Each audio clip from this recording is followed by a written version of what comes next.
ನಮಸ್ಕಾರ ಸ್ನೇಹಿತರೆ, ನಮ್ಮ ನಂಬಿಕೆಗೆ ಸ್ವಾಗತ ಸುಸ್ವಾಗತ.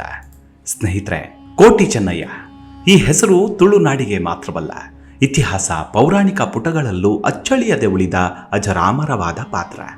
ಓರ್ವ ಮನುಷ್ಯ ತನ್ನ ದಿಟ್ಟತನದಿಂದ ದೈವತ್ವಕ್ಕೇರಿದ ರೋಚಕ ಕಥಾನಕ. ಹುಟ್ಟಿದ್ದು ಅವಳಿಗಳಾಗಿ, ಆದರೆ ತಮ್ಮ ಅಂತ್ಯದಲ್ಲೂ ಬಿಟ್ಟಿರದ ಮಹಾನ್ ಧೀರರು, ವೀರರು ಆ ಸಹೋದರರು. ಶ್ರೀಮಂತರ ದಬ್ಬಾಳಿಕೆಯ ವಿರುದ್ಧ ಸೆಟೆದು ನಿಂತ ಕ್ರಾಂತಿಕಾರಿಗಳು, ಬಡವರ ಧಮನಿತರ ಪರವಾಗಿ ತಮ್ಮ ಜೀವನದುದ್ದಕ್ಕೂ ಬದುಕಿದ ಕರುಣಾಮಯಿಗಳು. ಅವರನ್ನ ನೋಡಿದ್ರೆ 7 ಅಡಿ ಎತ್ತರದ ಅಜಾನುಭಾವುಗಳು, ಎಂಥವರನ್ನಾದರೂ ಕ್ಷಣಾರ್ಧದಲ್ಲಿ ಮಣ್ಣು ಮುಕ್ಕಿಸುವ ಪರಾಕ್ರಮಿಗಳು. ಆ ಸಹೋದರರ ಹೆಸರಿಲ್ಲದಿದ್ದರೆ ಇಂದಿಗೂ ಕೂಡ ದಕ್ಷಿಣ ಕರಾವಳಿ ಮಂದಿಯ ಇತಿಹಾಸ, ಸಂಸ್ಕೃತಿ, ಆಚಾರ ವಿಚಾರ ಪೂರ್ಣವಾಗುವುದಿಲ್ಲ. ಅವರೇ ಎಂದೆಂದಿಗೂ ಜನಮಾನಸದಲ್ಲಿ ಅಚ್ಚಳಿಯದೆ ಉಳಿದಿರುವ, ಪ್ರತಿಯೊಬ್ಬರ ಮನೆಯಲ್ಲೂ ಉಸಿರಾಡುತ್ತಿರುವವರೇ ಕೋಟಿ ಚೆನ್ನಯ್ಯರು.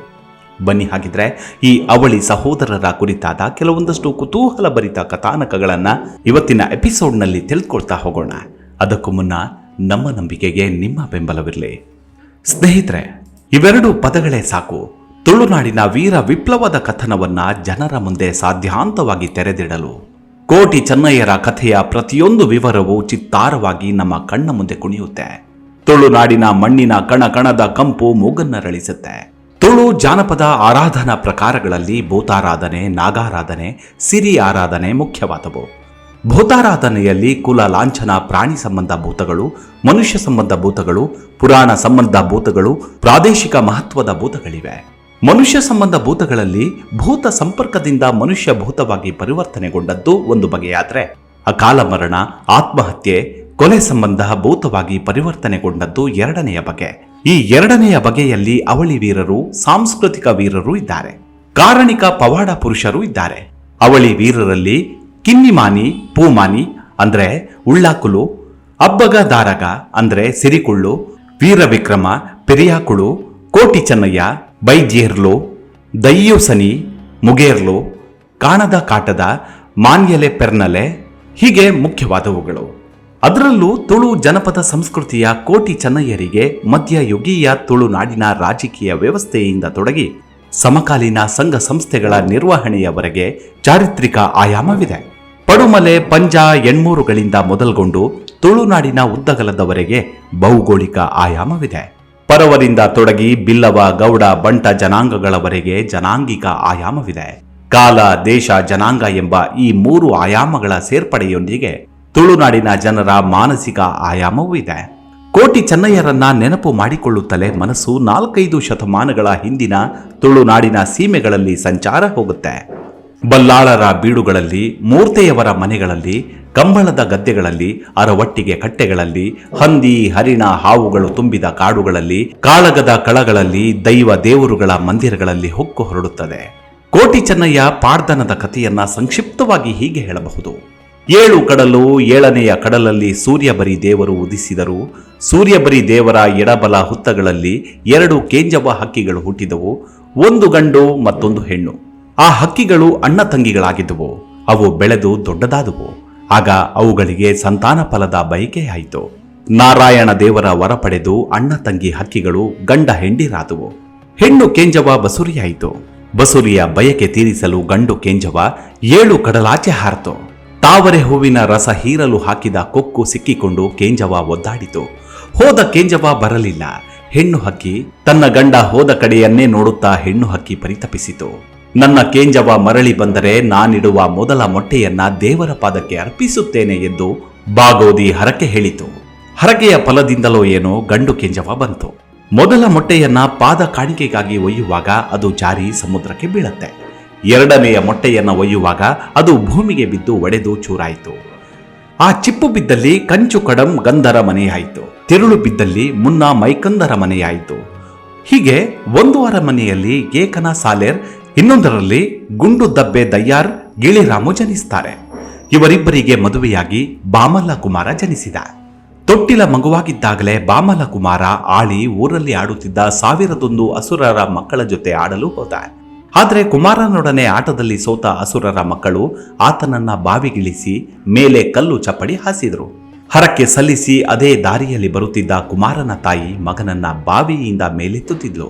ಆದರೆ ಕುಮಾರ ತಾಯಿಯನ್ನ ಅದೇ ಕೊನೆಯ ಬಾರಿ ನೋಡಿ, ಇನ್ನು ಮುಂದೆ ನಾನು ನಿಮಗೆ ಸಿಗೋದಿಲ್ಲ, ನಿಮ್ಮ ಹೊಟ್ಟೆಯಲ್ಲಿ ಮತ್ತೊಬ್ಬ ಹುಟ್ಟುತ್ತಾನೆ ಎಂದು ತಿಳಿಸಿ ತಾನು ಬೆರ್ಮರ್ ದೈವವಾದ.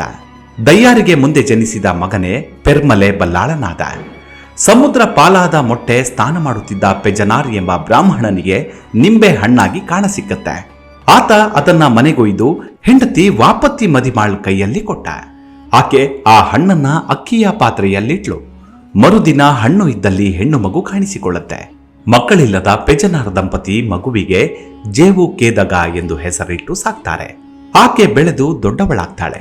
ಮದುವೆಗೆ ಮೊದಲು ಮೈ ನೆರೆದ ಕಾರಣ ಆಕೆಯನ್ನ ತ್ಯಜಿಸಲು ಸಂಪ್ರದಾಯದಂತೆ ಕಣ್ಣಿಗೆ ಬಟ್ಟೆ ಕಟ್ಟಿ ಕಾಡಿಗೆ ಬಿಡ್ತಾರೆ.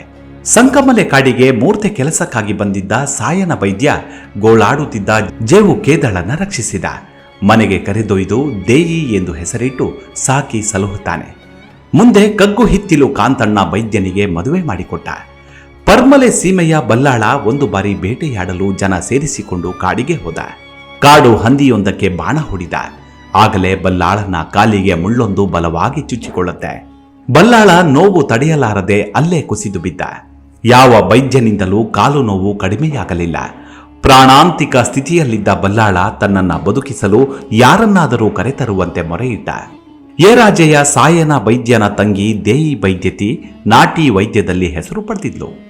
ಆದರೆ ತುಂಬಿದ ಬಸುರಿಯಾಗಿದ್ದ ಆಕೆ ನಡೆದು ಬರುವಂತಿರಲಿಲ್ಲ. ಆಕೆಯನ್ನ ಒಡನೆಯೇ ಕರೆತರುವಂತೆ ಬಲ್ಲಾಳ ತನ್ನ ದಂಡಿಗೆಯನ್ನೇ ಕೊಟ್ಟು ಕಳುಹಿಸಿದ. ದೇಯಿ ಮದ್ದಿಗೆ ಬೇಕಾದುದನ್ನೆಲ್ಲ ದಂಡಿಗೆಯಲ್ಲಿಟ್ಟು ತಾನು ಅದನ್ನ ಆಧರಿಸಿ ಹಿಡಿದುಕೊಂಡು ನಡೆದು ಬರ್ತಾಳೆ. ಬಲ್ಲಾಳ ದೇಯಿಯನ್ನ ತಾನಿದ್ದಲ್ಲೇ ಬರುವಂತೆ ಹೇಳಿದ. ದೇಯಿ ಬಲ್ಲಾಳನ ನೋವಿನ ಕಾಲನ್ನ ನೋಡ್ತಾಳೆ. ಅದು ಕೆಂಪು ಕೆಂದಾಳಿ ಬಾಪು ಬಂದಂಗಲ ಎನ್ನುವ ರೋಗವಾಗಿತ್ತು. ದೇಯಿ ಮದ್ದು ಅರಿತಾಳೆ. ನೋವಿನ ಕಾಲಿಗೆ ಹಚ್ಚುತ್ತಾಳೆ. ಮಂತ್ರದಲ್ಲಿ ಮಾನಿಸುತ್ತಾಳೆ. ಸೊಪ್ಪಿನಲ್ಲಿ ತಣಿಸ್ತಾಳೆ. ದಿನಗಳೆದಂತೆ ಬಲ್ಲಾಳನ ಕಾಲಿನ ಉರಿ ಊತ ಕಡಿಮೆಯಾಗುತ್ತಾ ಬಂತು. ಬಲ್ಲಾಳ ಎದ್ದು ಕುಳಿತ. ಹೆಜ್ಜೆ ಉರಿ ನಡೆದ. ತನ್ನ ಪ್ರಾಣ ಉಳಿಸಿದ ದೇಯಿಗೆ ಸೇಜಪಾಲು ನೀಡುವಂತೆ ಬಲ್ಲಾಳ ವಚನವಿತ್ತ. ಆಕೆಯನ್ನ ಸನ್ಮಾನಿಸಿ ಉಡುಗೊರೆ ನೀಡಿದ. ಸೇಜೆ ಪಾಲನ್ನು ಆಕೆಯ ಮಕ್ಕಳಿಗೆ ಕೊಡುವೆನೆಂದ. ಇದನ್ನ ಕೇಳಿ ಸಂತಸದಿಂದಲೇ ದೇಯಿ ತನ್ನ ಮನೆಗೆ ಹೊರಟು ಹೋಗ್ತಾಳೆ. ಆದರೆ ಆಗಲೇ ಆಕೆಗೆ ಹೆರಿಗೆ ನೋವು ಪ್ರಾರಂಭವಾಯಿತು. ಬಲ್ಲಾಳ ದೇಯಿಯ ಹೆರಿಗೆಗೆ ಬೇಕಾದ ವ್ಯವಸ್ಥೆಯನ್ನ ಮಾಡಿಸಿದ. ಆಕೆ ಅವಳಿ ಗಂಡು ಮಕ್ಕಳಿಗೆ ಜನ್ಮ ನೀಡ್ತಾಳೆ. ಆದರೆ ಹೆರಿಗೆಯಾದ 16ನೇ ದಿನ ತೋಡಿನಲ್ಲಿ ಬಟ್ಟೆ ಒಗೆಯುತ್ತಿದ್ದಾಗ ತೆಂಗಿನ ಹಸಿ ಸೋಗೆ ಬಿದ್ದು ಆಕೆ ಸತ್ತು ಹೋಗ್ತಾಳೆ. ಹೀಗೆ ಅನಾಥ ಮಕ್ಕಳನ್ನ ಬಲ್ಲಾಳ ಸಾಕಿ ಬೆಳೆಸಿದ. ದೊಡ್ಡವನಿಗೆ ಕೋಟಿ ಎಂದು, ಚಿಕ್ಕವನಿಗೆ ಚೆನ್ನಯ್ಯನೆಂದು ಹೆಸರಿಟ್ಟು ಕರೆದ. ಮಕ್ಕಳು ಬೆಳೆದು ದೊಡ್ಡವರಾಗ್ತಾರೆ.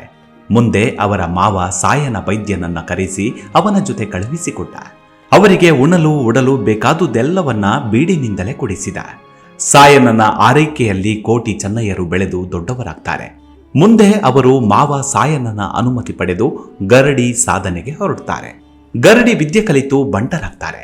ಬಳಿಕ ತಮ್ಮ ಕುಲವೃತ್ತಿಯಾದ ಬೇಸಾಯ ಮತ್ತು ಮೂರ್ತೆ ಕೆಲಸ ಮಾಡಲು ಬಲ್ಲಾಳನಿಂದ ಭೂಮಿ ಪಡಿತಾರೆ. ಅನಿಲಜೆ ಬಯಲಿನ ಮೇಲಿನ ಕಂಬಳ ಗದ್ದೆ ಬುದ್ಧಿಯಂತನದು. ಕೆಳಗಿನ ಕಂಬಳ ಗದ್ದೆ ಬಂಟರಿಗೆ ದೊರೀತು. ಸುಗ್ಗಿ ಸಾಗುವಳಿಯ ಕಂಬಳ ಗದ್ದೆ ಗೋರಿಗೆ ದಿನ ಕೇಳಲು ಬುದ್ಧಿಯಂತ ಬಲ್ಯಾಯನಲ್ಲಿಗೆ ಹೊರಟಾಗ ತಮ್ಮ ಕಂಬಳ ಗದ್ದೆ ಗೋರಿಗೂ ದಿನ ಕೇಳಿ ಬರುವಂತೆ ಬಂಟರು ವಿನಂತಿಸಿಕೊಳ್ತಾರೆ. ಬಲ್ಯಾಯ 2 ಕಂಬಳಗಳಿಗೂ ಒಂದೇ ದಿನವನ್ನ ಸೂಚಿಸಿದ. ಆದರೆ ಬುದ್ಧಿಯಂತ ತನ್ನ ಗದ್ದೆಯ ಗೋರಿ ಮೊದಲಾಗಬೇಕೆಂದು ಈ ಮಂಗಳವಾರ ನನ್ನ ಕಂಬಳಕ್ಕೂ ಬರುವ ಮಂಗಳವಾರ ನಿನ್ನ ಕಂಬಳಕ್ಕೂ ದಿನ ಕೂಡಿ ಬಂದಿದೆ ಎಂದು ಬಂಟರಲ್ಲಿ ಸುಳ್ಳು ಹೇಳಿದ.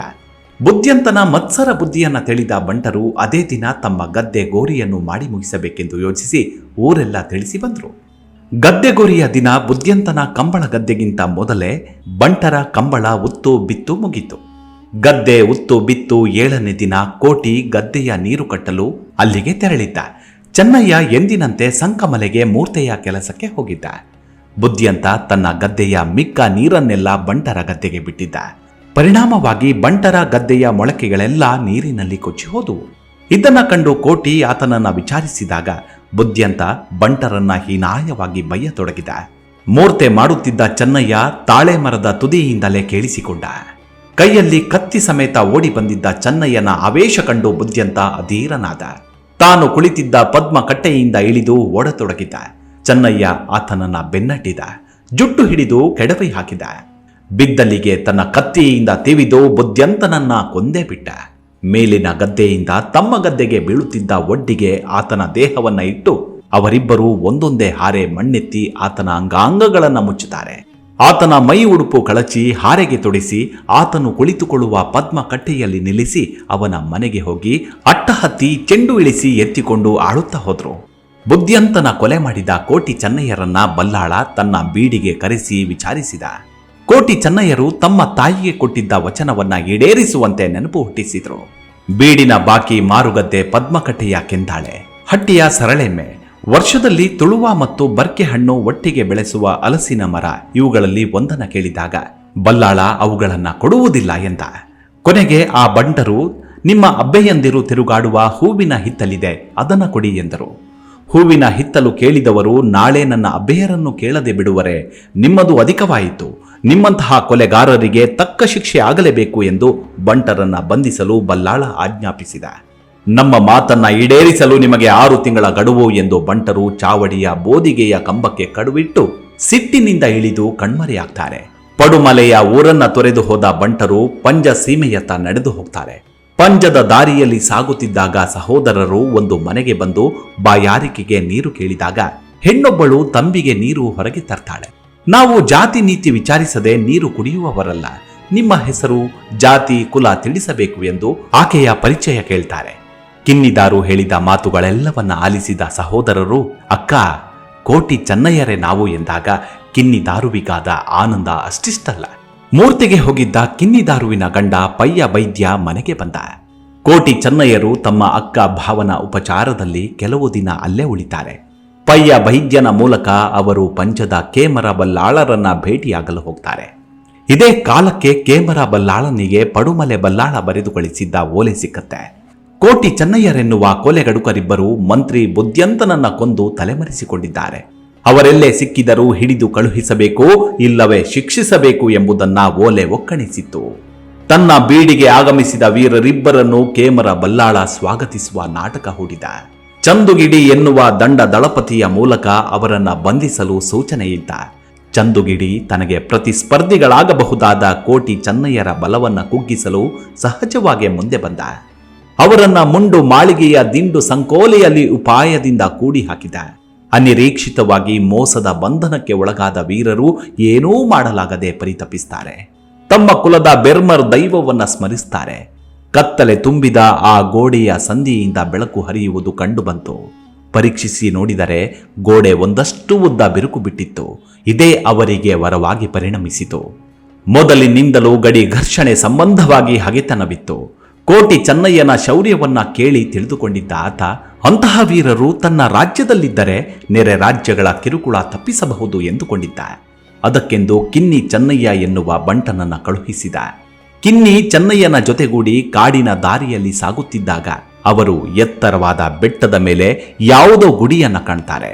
ಅದೇನೆಂದು ಅವರು ಕಿನ್ನಿ ಚೆನ್ನಯ್ಯನಲ್ಲಿ ವಿಚಾರಿಸಿದಾಗ ಆತ ಅದು ಕೆಮ್ಮಲೆಯ ಬೆರ್ಮರ್ ದೈವದ ಗುಡಿ ಎಂಬುದಾಗಿ ತಿಳಿಸ್ತಾನೆ. ಒಡನೆಯೇ ಬಂಟರಿಗೆ ಹೇಳಿದ್ದ ಹರಕೆಯ ನೆನಪಾಗಿ ಅವರು ಬೆರ್ಮರ್ ಗುಡಿಗೆ ಹೋಗಿ ತಮ್ಮನ್ನ ಅಪಾಯದಿಂದ ರಕ್ಷಿಸಿದ ದೈವಕ್ಕೆ ಹರಕೆ ಸಲ್ಲಿಸ್ತಾರೆ. ಎಣ್ಮೂರು ಸೀಮೆಯ ದೇವಣ್ಣ ಬಲ್ಲಾಳ ಕೋಟಿ ಚೆನ್ನಯ್ಯ ಸಹೋದರರಿಬ್ಬರನ್ನ ಅತ್ಯಂತ ಆದರದಿಂದ ಬರಮಾಡಿಕೊಂಡ. ಮುಂದೆ ಅವರನ್ನ ತನ್ನ ದಂಡಾಳುಗಳ ಮುಖಂಡರನ್ನಾಗಿ ನೇಮಿಸಿದ. ಅವರಿಗಾಗಿ ಪ್ರತ್ಯೇಕ ಭೂಮಿಯನ್ನ ಬಿಟ್ಟುಕೊಟ್ಟ. ಅವರಿಬ್ಬರು ತನ್ನ ಸೀಮೆಯ ರಕ್ಷಣೆಯಲ್ಲಿದ್ದುದರಿಂದ ದೇವಣ್ಣ ಬಲ್ಲಾಳ ಸ್ವಲ್ಪ ಮಟ್ಟಿಗೆ ನಿಶ್ಚಿಂತನಾಗಿದ್ದ. ಆದರೆ ಪಂಜದ ಬಲ್ಲಾಳ ಇದ್ದುದರಿಂದ ಮತ್ತಷ್ಟು ಅಸಮಾಧಾನವಾಯಿತು. ಕೋಟಿ ಚೆನ್ನಯ್ಯರ ಶಕ್ತಿಯನ್ನ ಉದುಗಿಸಲು ಸಮಯ ಕಾಯುತ್ತಿದ್ದ ಆತ ಅದನ್ನ ಎಳೆದು ಮಂಜಲ್ ಪಾದೆಯ ಬಳಿ ತಂದು ಹಾಕಿದ. ಇದರಿಂದ ಪಂಚಸೀಮೆಯ ಜನರು ಕೆಮರ ಬಲ್ಲಾಳನಲ್ಲಿ ದೂರು ಕೊಡ್ತಾರೆ. ಕೆಮರ ಬಲ್ಲಾಳ ಇದೇ ತಕ್ಕ ಸಮಯವೆಂದು ತಿಳಿದು ತಮ್ಮ ಸೀಮೆಯಲ್ಲಿ ಅಕ್ರಮವಾಗಿ ಬೇಟೆಯಾಡಿ ಕೊಂದ ಹಂದಿಯನ್ನ ತಂದು ಒಪ್ಪಿಸಬೇಕು, ಇಲ್ಲವೇ ಕಾಳಗಕ್ಕೆ ಸಿದ್ಧವಾಗಬೇಕು ಎಂಬುದಾಗಿ ದೇವಣ್ಣ ಬಲ್ಲಾಳನಿಗೆ ಓಲೆ ಬರೆದು ಎಚ್ಚರಿಸಿದ. ಕೇಮರ ಬಲ್ಲಾಳ ಕೊಟ್ಟ ಕಾಳಗದ ಕರೆಗೆ ನಾವು ಸಿದ್ಧರು ಎಂದು ಬಂಟರು ತಮ್ಮ ಸಾಮರ್ಥ್ಯ ಪ್ರದರ್ಶನ ಮಾಡಿ ದೇವಣ್ಣ ಬಲ್ಲಾಳರಿಗೆ ಧೈರ್ಯ ನೀಡ್ತಾರೆ. ಕೋಟಿ ಚೆನ್ನಯ್ಯರು ವೀಳ್ಯ ಪಡೆದು ಕಾಳಗಕ್ಕೆ ಹೊರಡ್ತಾರೆ. ತಂಡದಲ್ಲಿ ಹೋರಾಡುತ್ತಿದ್ದ ಕೋಟಿಯ ಕಾಲಿಗೆ ಬಾಣವೊಂದು ಬಿರುಸಾಗಿ ಬಂದು ನಾಟುತ್ತೆ. ತಿರುಗಿ ನೋಡಿದರೆ ಪಡುಮಲೆ ಬಲ್ಲಾಳ ನಿಂತಿದ್ದ. ಸಾಕಿ ಸಲುಹಿದ ನಿಮ್ಮ ಕೈ ಈ ಕೆಲಸವನ್ನ ಮಾಡಿತೆ ಎನ್ನುತ್ತಾ ಕೋಟಿ ನೆಲಕ್ಕೆ ಕುಸಿದ. ಚೆನ್ನಯ್ಯ ಅಣ್ಣನನ್ನು ಅರಸುತ್ತಾ ಬಂದಾಗ ಸತ್ತು ಬಿದ್ದಿದ್ದ ಆತನನ್ನ ಕಂಡು ಸಹಿಸದಾತ. ತಾನು ಕಾಳಗದಲ್ಲಿ ಗೆದ್ದರೂ ಈ ದೃಶ್ಯ ಚೆನ್ನಯ್ಯನಿಗೆ ತೀವ್ರ ಆಘಾತ ನೀಡಿತು. ಅಣ್ಣನಿಲ್ಲದೆ ತಾನು ಉಳಿದು ಫಲವಿಲ್ಲ ಎಂದು ಅಲ್ಲೇ ಇದ್ದ ಬಂಡೆಗೆ ತನ್ನ ತಲೆಯನ್ನ ಗುದ್ದಿಕೊಂಡು ಪ್ರಾಣ ಕಳೆದುಕೊಂಡ. ಸಹೋದರರಿಬ್ಬರ ಜೋಡಿ ದೇಹಗಳು ಪಂಜಗುಡ್ಡದಲ್ಲಿ ಅಮಾಯಕವಾಗಿ ಬಿದ್ದಿದ್ದವು. ವೀರರಿಬ್ಬರು ವಚನೆಗೆ ಸಿಲುಕಿ ಬಲಿಯಾದುದನ್ನು ಕಂಡು ಎಲ್ಲರೂ ಮರುಕ ಪಡ್ತಾರೆ. ಬಲ್ಲಾಳರುಗಳಿಗೆ ತಮ್ಮ ಕೃತ್ಯದಿಂದ ಪಶ್ಚಾತ್ತಾಪವಾಯಿತು. ಈ ಘಟನೆ ಪರಸ್ಪರ ದ್ವೇಷಿಸುತ್ತಿದ್ದ ಬಲ್ಲಾಳರುಗಳನ್ನ ಒಮ್ಮೆಗೆ ಒಂದುಗೂಡಿಸಿತು. ಇಂತಹ ವೀರರ ನೆನಪಿಗಾಗಿ ಅವರ ಹೆಸರಿನಲ್ಲಿ ಎಣ್ಮೂರಿನಲ್ಲಿ ಒಂದು ಸ್ಮಾರಕ ಗರಡಿಯನ್ನು ರಚಿಸಲಾಯಿತು. ಮುಂದೆ ತುಳುನಾಡಿನ ಗರಡಿಗಳಲ್ಲಿ ಈ ವೀರರು ಅವರ ಆರಾಧ್ಯ ದೈವ ಬೆರ್ಮರ್ ಜೊತೆ ಪೂಜಾರ್ಹರಾಗ್ತಾರೆ. ಸುಂಕದಕಟ್ಟಿಯಲ್ಲಿ ಜ್ಯೋತಿಷ್ಯ ಹೇಳಿದ್ದವರ ಕುಟುಂಬವೇ ಮುಂದೆ ಶಿವ ದೇವಾಲಯದ ಪೂಜೆ ಮಾಡಬೇಕು ಎಂಬುದು ಕೋಟಿ ಚೆನ್ನಯ್ಯರ ಕೊನೆ ಆಸೆಯಾಗಿತ್ತು. ಹೀಗೆ ಮನುಷ್ಯ ತನ್ನ ಗುಣ ನಡತೆಗಳಿಂದ ದೇವರಾಗಬಹುದು ಎಂಬುದಕ್ಕೆ ಈ ಸಹೋದರರೇ ನಿದರ್ಶನ. ಕೋಟಿ ಚೆನ್ನಯ್ಯರ ಆಶೀರ್ವಾದ ನಮ್ಮೆಲ್ಲರ ಮೇಲಿರಲಿ. ಅಲ್ಲಿವರೆಗೂ ನಿಮ್ಮ ಆರೋಗ್ಯದ ಕಡೆ ಗಮನವಿರಲಿ. Take care. ನಮಸ್ಕಾರ.